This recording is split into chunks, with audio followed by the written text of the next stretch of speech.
இந்த மாப்பிள்ளை சம்பா அரிசின்னு சொல்கிறாங்கல்ல, அந்த இதில் என்னென்ன பெனிஃபிட்ஸ் இருக்குன்னா, அது வந்து ஒரு சிவப்பு வகை அரிசி வகை. நோய் எதிர்ப்பு சக்தி ரொம்ப அதிகமாக இருக்குது. அப்புறம் சர்க்கரை நோயாளி, நரம்பு மண்டலத்தை சுறுசுறுப்பு ஆண்களுக்கு அவங்க ரெகுலராக கொடுப்பாங்க. அது மூலியமா அவங்களுக்கு நல்ல ஸ்ட்ரென்த் இருக்கும். நம்ம மசாலா ப்ராடக்ட்லேயே வந்து அவ்லோஸ் அப்படின்னு சொல்லிட்டு ஒரு ஐட்டம் பண்ணுறோம். நம்ம ஒரு ஸ்நாக்ஸ் மாதிரி கொடுத்துட்டு வரோம்.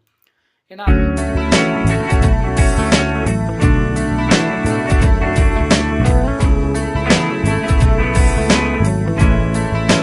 இந்த மாப்பிள்ளை சம்பா அரிசின்னு சொல்கிறாங்கல்ல, அந்த இதில் என்னென்ன பெனிஃபிட்ஸ் இருக்குன்னா, அது வந்து ஒரு சிவப்பு வகை அரிசி வகையை சேர்ந்தது. இதில் வந்து நோய் எதிர்ப்பு சக்தி ரொம்ப அதிகமாக இருக்குது. இளம் வயதினருக்கு ரொம்ப ஏற்றது. அப்புறம் சர்க்கரை நோயாளி, ப்ரெஷர், சுகர் அந்த மாதிரி இருக்கிறவங்களுக்கு அது ஒரு கட்டுக்குள்ளே கொண்டு வரதுக்கு இதை ரெகுலராக அவங்க எடுக்கும்போது சரியாக இருக்குது. இன்னொன்று நரம்பு மண்டலத்தை சுறுசுறுப்பாக்கி நல்லா ஆக்டிவாக இருக்கிறதுக்கு ஹெல்ப் பண்ணுது. அதே போல் இதை பேர் என்னென்ன மாப்பிள்ளை சம்பா அப்படின்னு சொல்கிறது பார்த்திங்கன்னா, அந்த திருமணம் ஆகக்கூடிய ஸ்டேஜில் இருக்கக்கூடிய ஆண்களுக்கு அவங்க ரெகுலராக கொடுப்பாங்க. அது மூலிமா அவங்களுக்கு நல்ல ஸ்ட்ரென்த் இருக்கும்.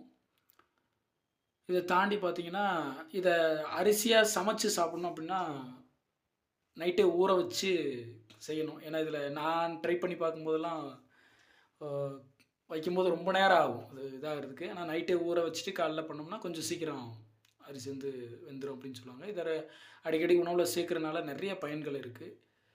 இதை வந்து நான் எப்படி பண்ணுறேன் அப்படின்னா, நம்ம இதை அரிசியாக இது பண்ணுறதுல ஏன்னா அந்த பழக்கத்தில் என்ன இப்போ ஃபுல்லாக அந்த சாஃப்டாக இருக்கிற அரிசிலாம் சாப்பிட்டு பழகிட்டாங்க. அதனால் ஆரோக்கியமான அரிசியை சாப்பிட்றது பழக்கப்படுத்துறது ரொம்ப கஷ்டமாக இருக்குது. அப்படின்றதுனால நம்ம மசாலா ப்ராடக்ட்லேயே வந்து அவ்லோஸ் அப்படின்னு சொல்லிட்டு ஒரு ஐட்டம் பண்ணுறோம். அதில் வந்து மாப்பிள்ளை சம்பா அரிசியை ஊற வச்சு அதில் சில பொருட்களை சேர்த்து நம்ம ஒரு ஸ்நாக்ஸ் மாதிரி கொடுத்துட்டு வரோம். ஏன்னா அதோட பலன் வந்து நம்ம கிடைக்கணும். இது அரிசியாக சமைச்சு சாப்பிடுங்கன்னா அவங்களுக்கு அது லேட் ஆகும் அப்படின்றதுனால இந்த ப்ராசஸ் யாரும் பண்ணுறதில்ல இப்போ இல்லை, அவசரமாக இருக்கனால. ஸோ அதுக்கு தகுந்த மாதிரி மக்களுக்கு வந்து அந்த சத்தை கொடுக்கணும் அப்படின்றதுக்காக அவ்லோஸ் அப்படின்ற ஒரு ப்ராடக்ட் பண்ணி அதில் வந்து நம்ம மாப்பிள்ளை சம்பா அரிசி இன்னும் சில பொருட்கள்லாம் சேர்த்து நம்ம கொடுத்துக்கிட்டு இருக்கோம்.